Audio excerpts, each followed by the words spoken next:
My name is Julian Cade, and for 12 years I gave everything I had to Echelon Dynamics. I joined them as a junior systems architect, a quiet engineer fresh out of MIT, who preferred the hum of servers to the noise of corporate politics. Over time, I became the lead innovator behind several of the company's key products that doubled their market share, secured multi-million-dollar contracts, and earned them industry recognition. They even flew me to Berlin 3 years ago to accept an award for Outstanding Innovation in Enterprise Software. That night, standing under the dazzling lights of a foreign stage, I thought I had found my place for life. I thought I was valued. But corporate loyalty, I would learn, is often a one-way street. Echelon Dynamics specialized in enterprise workflow automation, but the market was changing. Clients wanted systems that didn't just process data, but predicted, adapted, and learned, AI-driven platforms. While the board obsessed over quick profits from incremental updates, I pushed for a bold leap, an adaptive AI-driven solution that integrated seamlessly with legacy infrastructure. It wasn't glamorous, but it was revolutionary. I spent 18 months sketching frameworks, conducting feasibility studies, even building a prototype in my spare hours. It was my vision for the company's future. The first sign of trouble came in a quarterly review. I stood before the executives, presenting my concept, Project Helix. I laid out projections, a 37% efficiency gain for enterprise clients, reduced operational overhead, the ability to anticipate workflow bottlenecks. My slides were sharp, my data airtight. And yet, halfway through, I noticed them exchanging glances. No one asked questions. No one nodded. Finally, Martin Reed, the new chief product officer, a man with a permanent smirk and a taste for disruption's sake, leaned back in his chair and said, "Julian, this is interesting, but it feels a bit outdated. The industry is moving towards sleeker, modular microtools, not these big, clunky, integrated systems. Clients want flash, not this." He gestured at my slides like they were old furniture. I felt my stomach tighten. Outdated? My design was years ahead of anything on the market. The meeting ended with vague promises to, quote, revisit later. But I knew then that later wouldn't come. It wasn't just that my work was dismissed. It was the casual way they dismissed me. The polite smiles that said, "Thanks, Julian, but your time has passed." In the weeks that followed, I was quietly pushed aside. Martin reshuffled teams, stripping me of key responsibilities. My calendar, once packed with client calls and high-level briefings, was emptying. No one said it out loud, but I felt it. I was becoming irrelevant in a company I had helped build. I tried to ignore it, tried to believe it was temporary, but deep down, a quiet storm was brewing. I didn't know it yet, but the storm would soon tear everything apart and set me on a path I never imagined. It happened on a Tuesday morning of all days. The kind of morning where the sky is a washed-out gray, the office coffee tastes a little more bitter than usual, and you have a nagging feeling in your gut that you can't quite explain. I arrived at the office early, as I always did. My workstation, a meticulously organized island in a sea of chaos, was exactly how I'd left it the night before. But as soon as I opened my inbox, I knew something was wrong. There was a meeting invite from Martin Reed, marked mandatory. No agenda, no context. Just a time. 9 a.m. My stomach tightened. I wasn't naive. I'd seen enough corporate maneuvering to know this wasn't going to be a pleasant chat. The conference room was already occupied when I walked in. Martin sat at the head of the table, flanked by 2 people from HR I barely knew. Their smiles were strained, like they'd been practicing them in the mirror. "Julian," Martin said, his tone so artificially warm it made my skin crawl. "Please, sit." I didn't. "What's this about?" He sighed, as if my question was an inconvenience. "I'll be direct. The company is moving in a different direction. Your skill set, while impressive, doesn't quite align with where Echelon is headed. We need people who can adapt to the new market realities. Fresh perspectives." There it was. The sword dressed up as strategy. "You're firing me," I said flatly. "Let's call it a mutual separation," one of the HR reps interjected. Mutual. As if I had been consulted. As if this wasn't an ambush. Martin leaned forward, lacing his fingers. "Julian, this isn't personal. It's business. You've done great work here, but your ideas are a bit too, well, entrenched in old models. We need agility, sleekness, things our clients now demand. You understand, I'm sure. Entrenched, old, useless. It took everything in me not to laugh. My so-called old models were the future. And yet here he was, dismissing a decade of expertise with the ease of swatting a fly. Project Helix, I said, my voice sharper than I intended. You haven't even given it a chance. Martin smirked, and I understood then that this had nothing to do with my work. Helix wasn't aligned with our vision. But don't worry. We'll take it from here. Take it from here. The words landed like a punch to the ribs. They were going to keep my work. My design. My 18 months of labor. This was my project, I said, my voice rising. Not anymore, he replied casually. It belongs to Echelon. You know the policy. You signed the IP agreements. And there it was. The theft laid bare. They hadn't just fired me. They'd taken my creation, gutted me of everything I'd built, and discarded me like I was nothing. The meeting ended quickly. A severance package was slid across the table like a consolation prize, along with a scripted list of next steps from HR. I don't remember walking out, I just remember the cold. Not the weather, but the kind that settles in your bones when everything you believed in shatters at once. In the elevator, I caught my reflection in the mirrored paneling. My face was pale, jaw clenched so hard it hurt. I didn't look like me. I looked like a man who had just been erased. That night, I sat in my apartment surrounded by boxes of old notebooks, sketches, and prototypes, remnants of the life I'd just lost. I should have felt angry. But I didn't. Not yet. I felt hollow. I replayed Martin's words over and over, entrenched, outdated, not aligned. They weren't just firing me. They were telling me I no longer mattered, that everything I had given my life to was worthless. But somewhere beneath the numbness, something else stirred.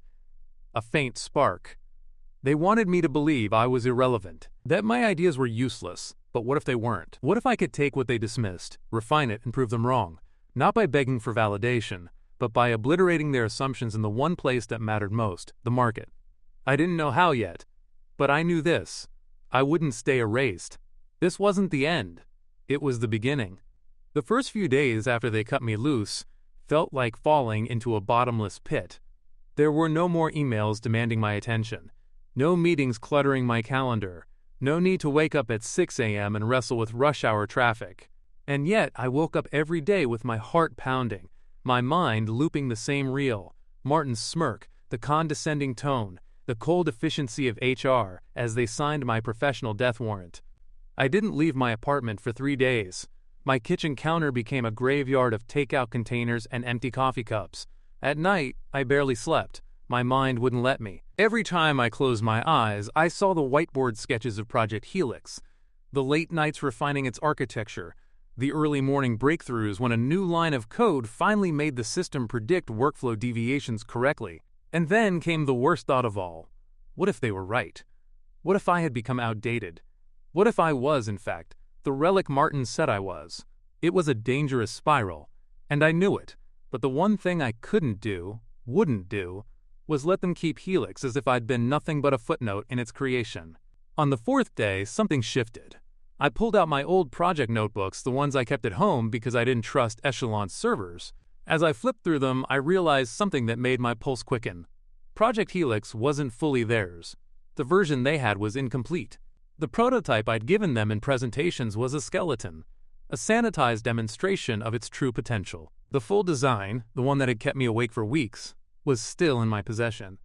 That spark I'd felt in the elevator grew into something hotter. If Echelon wanted to build the stripped-down version, fine.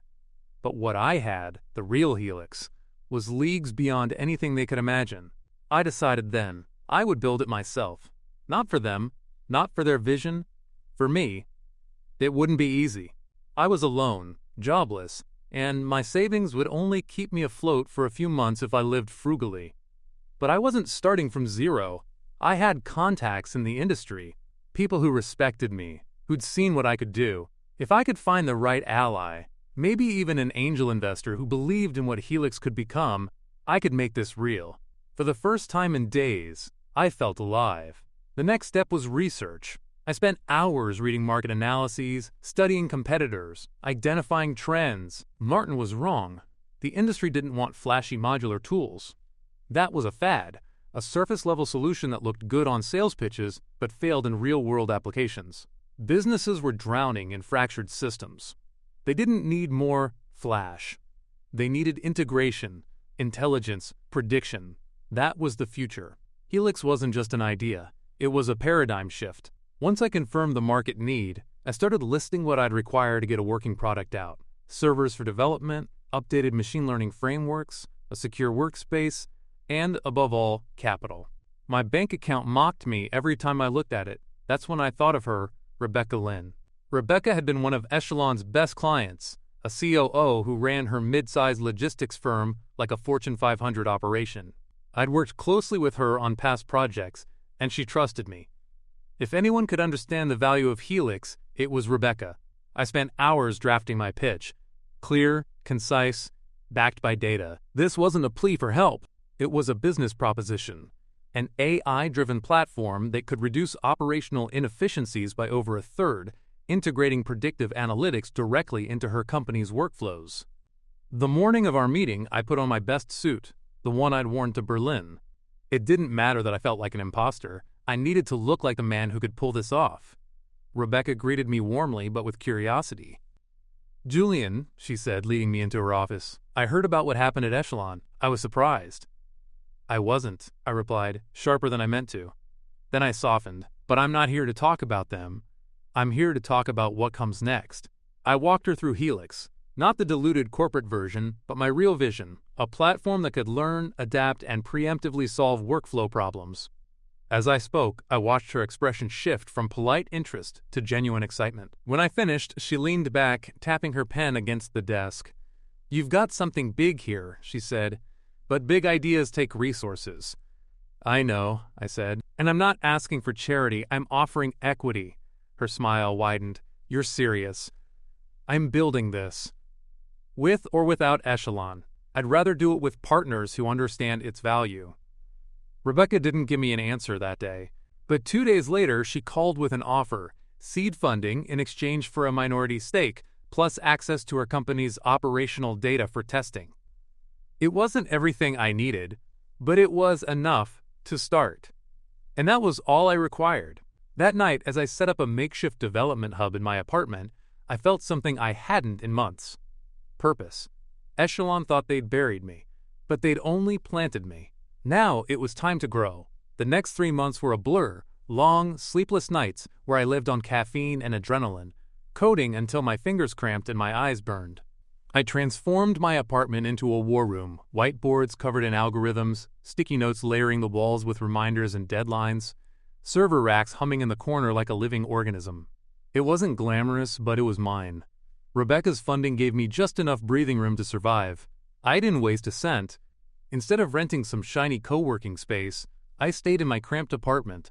Instead of hiring a full team, I brought in only 2 people I trusted completely.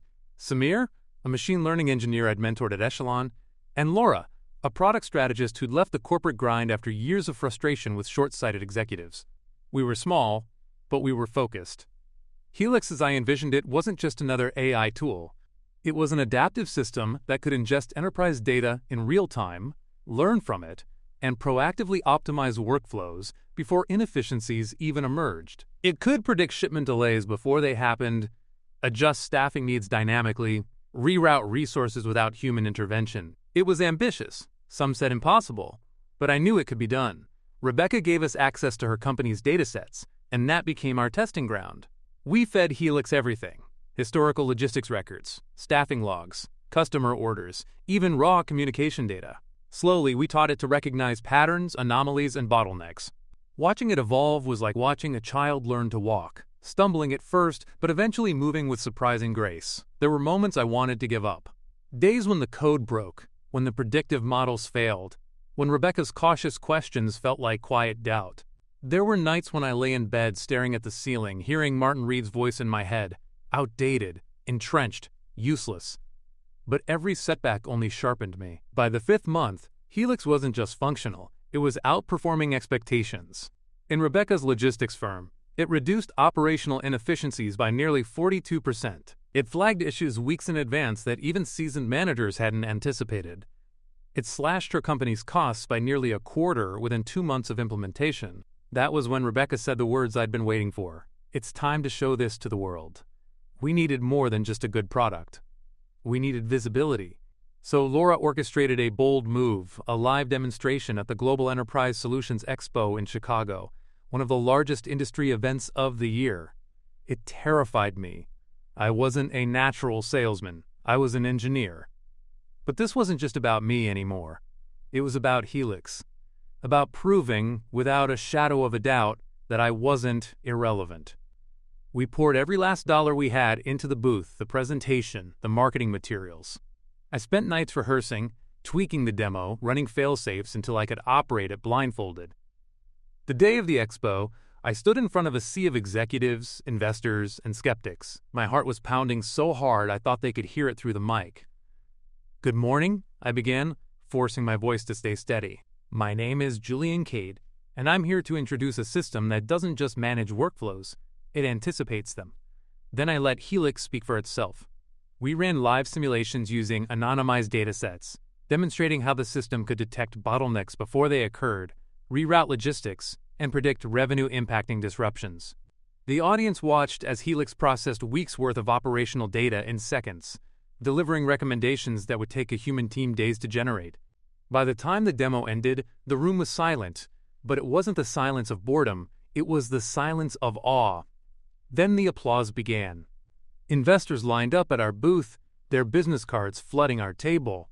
Executives whispered about pilot programs.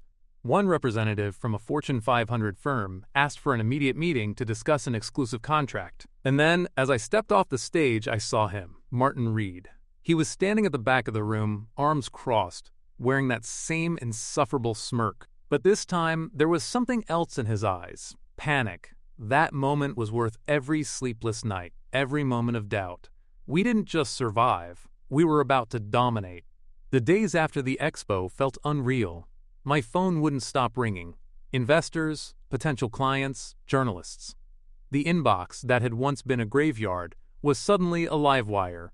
Fortune 500 companies wanted pilot programs. Venture capital firms were offering funding on terms that would have made me salivate a year ago. We had options now, not just to survive, but to build something formidable. Rebecca, Laura, Samir, and I spent hours every day in strategy meetings, debating who to partner with, how to scale, and, most importantly, how to keep Helix from being diluted by the very corporate forces we'd broken free from. Within 3 weeks, we had secured $12 million in Series A funding from a group of investors who not only believed in our vision, but gave us the autonomy to protect it. And then came the big one. Zenith Global, a multinational supply chain giant, wanted Helix implemented across their entire network. The contract was worth $60 million. $60 million. When I got the email, I had to read it 3 times before it sank in. Helix wasn't just an idea anymore. It was the future. We hired more engineers, expanded into a real office, and built a team that could support large-scale deployments. But as exciting as it was, there was one move I couldn't get out of my mind. Echelon. Martin Reed had been silent since the expo. No comments. No direct contact. But I heard the whispers from industry friends. Echelon was scrambling. They'd tried to fast-track a Helix-like system of their own using the skeleton I'd left behind, but it was a disaster. Their beta had crashed during a live client demo. Big contracts were evaporating. Their board was in chaos. Good. But I wasn't done. I wanted more than just market success. I wanted them to feel what I had felt in that cold conference room. I wanted them to know what it meant to be underestimated, dismissed, discarded. Our break came sooner than I expected. Zenith's CTO reached out one evening with an interesting proposition. "We're in negotiations to renew our multi-year contract with Echelon," he said. "But frankly, after seeing Helix, their platform feels archaic. We'd rather transition entirely to your system." I didn't even hesitate. "We can make that happen." The next 2 months were a whirlwind. We worked day and night with Zenith to integrate Helix into their global operations. When the news broke, Zenith Global cutting ties with Echelon and adopting Helix, industry headlines lit up. New AI platform forces Echelon out of key markets. Helix, the disruptor that's reshaping enterprise software. Is this the beginning of the end for Echelon Dynamics? Their stock plummeted 38% in a single quarter. Clients jumped ship. And then, the final blow.